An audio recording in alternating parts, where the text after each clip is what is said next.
Hello दोस्तों। तो इस वीडियो में मैं डिस्कस करूंगा कि जो सोशियो इकोनॉमिक मार्क्स हैं, जिसकी वजह से हरियाणा के अंदर ऑलमोस्ट सारी की सारी भर्तियां वो रुकी पड़ी हैं, वो मिलने चाहिए या नहीं मिलने चाहिए। काफी सारे कैंडिडेट्स के सेम कंसर्न थे, उनके मैसेजेस आए थे, बहुत बड़े बड़े मैसेजेस थे। तो हमारी टीम ने डिसाइड किया कि इसके ऊपर एक डेडिकेटेड वीडियो ही क्यों ना अपलोड कर दी जाए। तो इस वीडियो में in depth analysis, in depth discuss करूंगा। तो देखो, जो सोशियो इकोनॉमिक मार्क्स हैं, काफी सारे कैंडिडेट्स के सेम कंसर्न थे कि उन्होंने काफी सारे प्लेटफॉर्म्स को अप्रोच किया, बट उनका ये टॉपिक है, ये कंसर्न है, किसी ने भी नहीं उठाई। तो इसके लिए मैं सभी को एक बात बता देना चाह रहा हूं कि देखो, जहां पे नंबर ज्यादा होता है ना, जहां पे संख्या ज्यादा होती है, तो बेनिफिट भी वहीं पे ज्यादा होता है। तो लोग उन्हीं की बात करना पसंद करते हैं, बजाय जहां पे इनजस्टिस हो रहा है या फिर उनका नंबर कम क्यों ना हो। तो जहां पे ज्यादा नंबर है, ज्यादा नंबर की बात करना लोग पसंद करते हैं।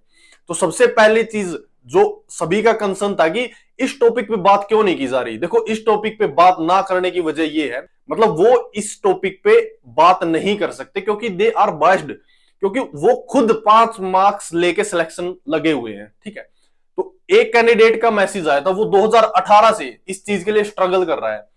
मतलब वो कैंडिडेट इलिजिबल था हरियाणा पुलिस में, लेकिन उसका सिलेक्शन नहीं हुआ बिकॉज ऑफ 5 मार्क्स। मतलब इलिजिबल होते हुए भी 5 मार्क्स उसको नहीं मिले। तो ये बहुत बड़ा कंसर्न है और वो 2018 से आज तक इसके लिए फाइट कर रहा है। ठीक है, तो जितने भी कैंडिडेट अब इसको क्रिटिसाइज कर रहे हैं या इसके अगेंस्ट खड़े हैं, इसके फेवर में खड़े हैं, देखो, ये मुद्दा आज का नहीं है, ये मुद्दा तब से, जब से ये मार्क्स दिए जा रहे हैं तब से है। लेकिन मैं सिर्फ इसको डिनाई कर दूं या इसको एक्सेप्ट कर लूं, ये चीज हम नहीं करने वाले।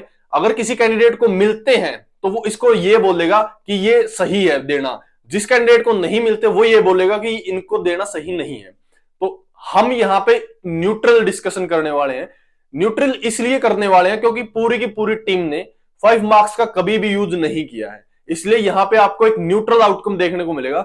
विनोद सर जो कि ऑलरेडी सिलेक्टेड है, उन्होंने 3 गवर्नमेंट जॉब शिफ्ट करी है, तो वहां पे भी कोई भी 5 मार्क्स का लेना देना नहीं है और सेंटर में तो है ही नहीं। तो अगर आपको कैपेबिलिटी देखनी है तो उस कैंडिडेट ने सेंटर के एग्जाम जरूर क्रैक किए होंगे, तो खैर वो बात अलग है कैपेबिलिटीज वाली। तो मेन कंसर्न है ये कि ये प्रॉब्लम आज से नहीं, लोग पहले भी सफर कर रहे हैं इन वजह से। इसकी वजह इन डिटेल में डिस्कस करूंगा। देखो, सबसे पहला इश्यू ये है कि सोशियो इकोनॉमिक मार्क्स हैं। हालांकि अब गवर्नमेंट क्या कर रही है, गवर्नमेंट ने जैसा हरियाणा पुलिस में भी चेंजेस किए, घटा घटा के 2.5 मार्क्स तक ले आए हैं वो। मतलब जितने भी ग्रेस में आप मार्क्स दे सकते हैं बिकॉज ऑफ एनी रीजंस, तो वो मैक्सिमम मार्क्स कितने हैं, 5.5 एनसीसी के। ये तो हुआ हरियाणा पुलिस का, बाकी अदर एग्जाम्स में है 2.5। ठीक है, तो देखो, सोशियो इकोनॉमिक मार्क्स की सबसे पहले हम हर सिनेरियो को डिस्कस करते हैं। अगर आपको सोशियो इकोनॉमिक मार्क्स मिलते हैं तो क्या सिनेरियो है, अगर नहीं मिलते हैं तो क्या सिनेरियो है, और इस सिनेरियो का इफेक्ट कैंडिडेट्स पे कहां तक पड़ता है। ठीक है, तो फर्स्ट पॉइंट है, जब आपको सोशियो इकोनॉमिक मार्क्स मिलते हैं तो इसमें सबसे पहला जो मेजर ट्रैप है जिसकी वजह से दिक्कतें आ रही हैं, वो है इसको ट्रेस करना। ठीक है, यानी कि फिलहाल क्या प्रॉब्लम हो रखी है, जिनको मिलने चाहिए थे उनको मिल नहीं रहे और जिनको नहीं मिलने चाहिए थे उनको मिल रहे हैं 5 मार्क्स। यानी कि ये लूप होल है, फेक कैंडिडेट एंटर कर चुके हैं। तो जो 5 मार्क्स है, आपने डी ग्रुप में सिलेक्शन लिया, तो मे भी हो सकता आपको इनकी इंपॉर्टेंस यहां ना पता लगी हो, आपको इनकी इंपॉर्टेंस पता लगेगी बड़े एग्जाम में। जैसे कि पहले भी रिक्रूटमेंट हुई है, तहसीलदार वगैरह की बहुत बड़ी बड़ी रिक्रूटमेंट हो चुकी है, तो आपको इनकी इंपॉर्टेंस वहां पे पता लगेगी। ठीक है, इसके अलावा हरियाणा पुलिस की रिक्रूटमेंट हो चुकी है, तो इसकी इंपॉर्टेंस आपने वहां पता लगेगी। ठीक, तो 5 marks is literally a big thing, किसी को एडवांटेज देना। बट सिर्फ एक एस्पेक्ट देखने से काम नहीं चलेगा। दूसरा एस्पेक्ट ये है कि आप वल्नरेबल सेक्शन को एक अफर्मेटिव एक्शन दे रहे हो। यहां पे बात आती है अफर्मेटिव एक्शन की। ठीक है, अफर्मेटिव एक्शन यानी गवर्नमेंट ने जो अपना स्टैंड लिया वो इस बेसिस पे लिया है कि स्टेट गवर्नमेंट है वो एक अफर्मेटिव एक्शन के तहत ये चीज दे सकती है। ठीक है, तो पहली चीज तो जहां पे मेजर प्रॉब्लम आ रही है वो है ट्रेस करने की, कि लूप होल बहुत ज्यादा है इसमें। जब आपको 5 मार्क्स मिलते हैं, ठीक है, तो इसमें दिक्कत क्या है, पहले था सिर्फ स्टैटिक, एक स्टैटिक चीज थी, यानी किसी के घर में नो जॉब है, अगर किसी के घर में कोई भी जॉब नहीं है तो उसको 5 मार्क्स मिलते थे, लेकिन बट अब क्या किया गया, इसको जोड़ दिया गया है पीपीपी से, ठीक है, जिसकी वजह से बहुत ज्यादा दिक्कतें आ रही हैं। यहां तक तो ऑलमोस्ट कोई दिक्कत नहीं थी, लेकिन इसकी वजह से बहुत सारी प्रॉब्लम क्रिएट हो रही है, क्योंकि this is a dynamic entity, income is a dynamic entity, और इसके लिए फुल प्रूफ सिस्टम चाहिए। फुल प्रूफ सिस्टम का मतलब है कि आपकी जो पीपीपी का पोर्टल है वो बिल्कुल फ्री ऑफ बग्स होना चाहिए, लेकिन ऐसा नहीं है, आप कहीं पे भी जाकर उसको मैनिपुलेट करवा सकते हैं, ठीक है। ये चीजें मैनिपुलेट अगर करवा नहीं सकते तो अपने आप भी कभी इनकम ज्यादा हो जाती है, कभी कम हो जाती है, मतलब एग्जैक्ट उसकी वर्किंग में बहुत सारे लूप होल्स हैं। तो मेजर चीज, जो मेजर चंक ऑफ प्रॉब्लम्स है वो ये है, ये लूप होल, जिसकी वजह से बहुत सारी दिक्कतें आ रही हैं, जिसकी वजह से जो फेक कैंडिडेट्स है वो आगे आ रहे हैं, ठीक है। आपको भी पता होगा, आपके आसपास आप जब भी देखेंगे कि आपको ऐसे कैंडिडेट मिलेंगे, तो इसमें कोई भी चीज डिनाई करने वाली नहीं है। आप खुद अपने गांव, अपने शहर, अपनी लोकेलिटी के आसपास देखेंगे, अपने फ्रेंड सर्कल में देखेंगे, तो आपको ऐसे बहुत सारे कैंडिडेट मिल जाएंगे, ठीक। तो ये चीजें हैं जब आपको मिलते हैं, ठीक है। और जब आपको सोशियो इकोनॉमिक मार्क्स नहीं मिलते, मान लेते हैं कि ये नहीं मिलते हैं, तो इश्यूज कहां पे आते हैं?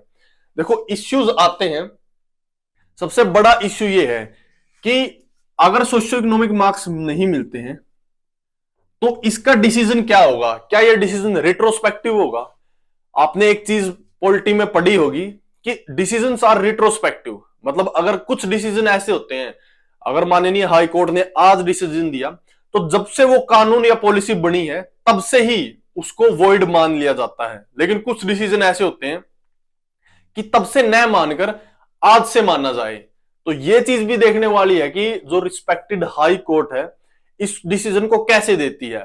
मान लेते हैं अगर उसको वो डिसीजन अप्लाई होता है आज से, ठीक है, तो देर इज ए डिस्क्रिमिनेशन। जब से ये पॉलिसी लगी है उससे आज तक बहुत सारी ऐसी रिक्रूटमेंट है जो हो चुकी है, बहुत सारी भर्तियां हो चुकी हैं, तो उसका इसका असर उस पर रहेगा। तो अगर उस पर नहीं रहता तो ये एक डिस्क्रिमिनेशन है कि पहले तो बच्चे लग गए 5 मार्क्स लेके, एनी हाउ उनमें फेक्स भी हैं, जैसा कि हमने कलर की भर्ती में देखा, जैसा कि हमने बहुत सारी अभी भी ऐसी भर्तियां जो कैंडिडेट सफर कर रहे हैं 2017-18 से आज तक। तो क्या ये डिसीजन रिट्रोस्पेक्टिव होगा या फिर आज से लागू होगा? अगर आज से होता है तो ये चीजें होगी डिस्क्रिमिनेटरी। तो ये एक पॉइंट है डिस्कशन करने वाला कि अगर नहीं मिलते तो ये एक मेजर इश्यू है। अगर मान लेते हैं ये रिट्रोस्पेक्टिव होगा तो बहुत सारी चीजें गड़बड़ा जाएंगी।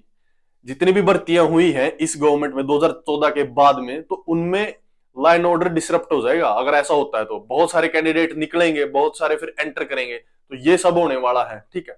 बहुत सारे आपके फेवरेट्स लोगों की जॉब भी चली जा सकती है। तो ये सारी चीजें हैं अगर सोशियो इकोनॉमिक मार्क्स नहीं मिलते, ठीक है। तो ये तो थे मेजर लूप होल्स जहां पे मिलने और ना मिलने में दिक्कतें हैं। इसके अलावा देखो, अगर मिलते हैं, अगर सोशियो इकोनॉमिक मार्क्स किसी भी कैंडिडेट को मिलते हैं, या मान लेते हैं माननीय हाई कोर्ट इसके फेवर में डिसीजन देती है, मतलब ये चीजें हम सिर्फ पॉसिबिलिटी पे लेके चल रहे हैं, एक एक सिनेरियो को डिस्कस कर रहे हैं। अगर सोशियो इकोनॉमिक मार्क्स को देते हैं तो इसका फुल प्रूफ मैकेनिज्म क्या होगा कि जो डायनेमिक एंटिटी है उसको खत्म किया जाए, ठीक है, और सिर्फ जेन्युइन जिन कैंडिडेट्स को रिक्वायरमेंट है सिर्फ उन्हीं को जॉब प्रोवाइड की जाए। बट इसमें भी एक और चीज है, देखो, पीपीपी इंट्रोड्यूस करने की वजह क्या थी? पीपीपी इंट्रोड्यूस करने की वजह यह थी कि हो सकता है किसी की फैमिली में जॉब ना है but they are suppose to do a business, ठीक है, हो सकता है उनकी इनकम ज्यादा हो, तो पीपीपी इंट्रोड्यूस करने की वजह यह थी। तो इसकी बजाय जो वो इनकम वेरीफाई करते हैं उस इनकम को एक कंसर्न अथॉरिटी को दे दें, ना कि सिर्फ पीपीपी से चेक करने में। अगर वो 180 का क्राइटेरिया देते हैं तो इसको किसी कंसर्न अथॉरिटी यानी कि तहसीलदार वगैरह या फिर एसडीएम वगैरह वो इसको वेरीफाई करें, उस पे ये अथॉरिटी वो दे सकते हैं। तो इसका एक सॉल्यूशन ये हो सकता है कि कंसर्न अथॉरिटी, कि भाई कंसर्न अथॉरिटी को अगर मान रिस्पेक्टेड हाई कोर्ट बोलती है तो उनको प्रोवाइड कर सकते हैं, ठीक है। उसके अलावा अगर गवर्नमेंट बोलती है कि किसी को नहीं मिलेंगे और अब भर्तियां होंगी विदाउट सोशियो इकोनॉमिक मार्क्स पे, तो देखो ये बिल्कुल मेरिटोरियस चीज होगी। फिर मेरिटोरियस मेरिटोरियस स्टेप होगा, मतलब सिर्फ मेरिट के बेसिस पे मार्क्स के बेसिस पे ही आपको सिलेक्शन मिलेगा, ठीक है। बट इसमें फिर एक वो वही पॉइंट आ जाता है कि जो कैंडिडेट, जिन कैंडिडेट्स का सिलेक्शन नहीं हुआ इसकी वजह से आज तक, मतलब ये अभी बात चल रही है 2024 में, ठीक है, 2024 में काफी सारे कैंडिडेट इसकी वजह से सफर कर रहे हैं।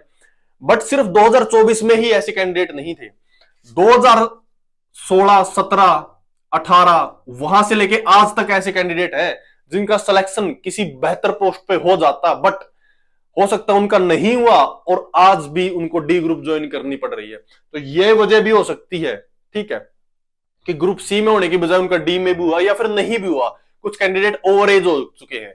तो ये स्टेप भी देखने वाला है कि क्या सिर्फ इनको जस्टिस देने के लिए होगा ये स्टेप, या फिर जो ये रिट्रोस्पेक्टिव कैंडिडेट है क्या इनको भी जस्टिस मिलेगा इसकी वजह से। तो ये कुछ कुछ बहुत ही लॉजिकल और बहुत ही इंपॉर्टेंट पॉइंट्स हैं इसको कंसीडर करने वाले।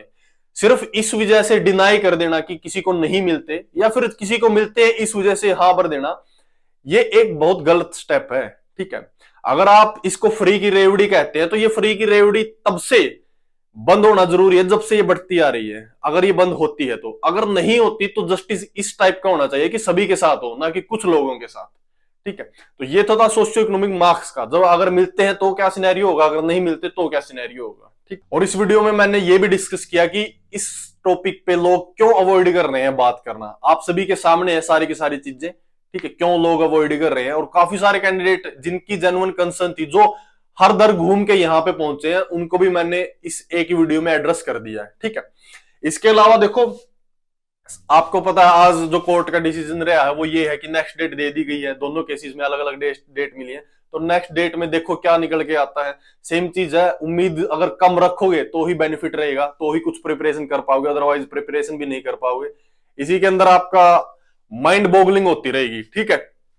तो ये सब था सोशियो इकोनॉमिक मार्क्स को लेके। और इसके अलावा ग्रुप डी की जो वेटिंग लिस्ट है वो भी लगेगी, don't worry about that. Group D का पोर्टल भी जल्दी ओपन होने वाला है, ग्रुप डी के पोर्टल पे एक वीडियो मैं ऑलरेडी बना चुका हूं, जल्दी एक वीडियो लेके आऊंगा मैं, कैसे कैसे आपको स्टेप बाय स्टेप उसको प्रोसेस को फॉलो करना है, क्योंकि उसका जो ग्रुप डी का पोर्टल की जो स्टेप है वो कमीशन ने लॉन्च कर दिया है। इन डिटेल में डिस्कस करूंगा मैं वो चीजें, और जो कॉमन कैडर की जितनी भी पोस्टें हैं, पोस्ट को लेकर जितनी भी आपके डाउट्स हैं, वो सारी की सारी वीडियो जल्दी अपलोड होने वाली, जिसमें मैंने हर चीज अलग अलग डिस्कस की है कि हर पोस्ट का क्या क्या वर्क प्रोफाइल है, क्या कितने ड्यूटी और हॉलीडेज कैसे हैं, होम डिस्ट्रिक्ट मिलेगा नहीं मिलेगा, या फिर होम डिस्ट्रिक्ट जिसको नहीं चाहिए वो कैसे ऑप्ट कर सकता है, इन डेप्थ मैंने डिस्कशन किया उसमें। और जल्दी हरियाणा पुलिस या सीईटी 2024 को लेके जल्द ही आपको इस चैनल पे स्ट्रेटेजी की वीडियो मिलेगी, बुक लिस्ट की वीडियो मिलेगी। तो इसके अलावा भी अगर आपका कोई भी किसी टाइप का डाउट है, किसी भी टाइप की, ठीक है, सोशियो इकोनॉमिक मार्क्स को लेके या ग्रुप डी में ज्वाइनिंग के बाद एजुकेशन को लेके, कोई भी किसी भी टाइप का अगर आपका डाउट है तो कमेंट सेक्शन में कमेंट जरूर करें। और आप हमारा व्हाट्सएप और टेलीग्राम ग्रुप ज्वाइन कर सकते हैं for study material and current updates. So this is all in this video, thanks for watching, thank you.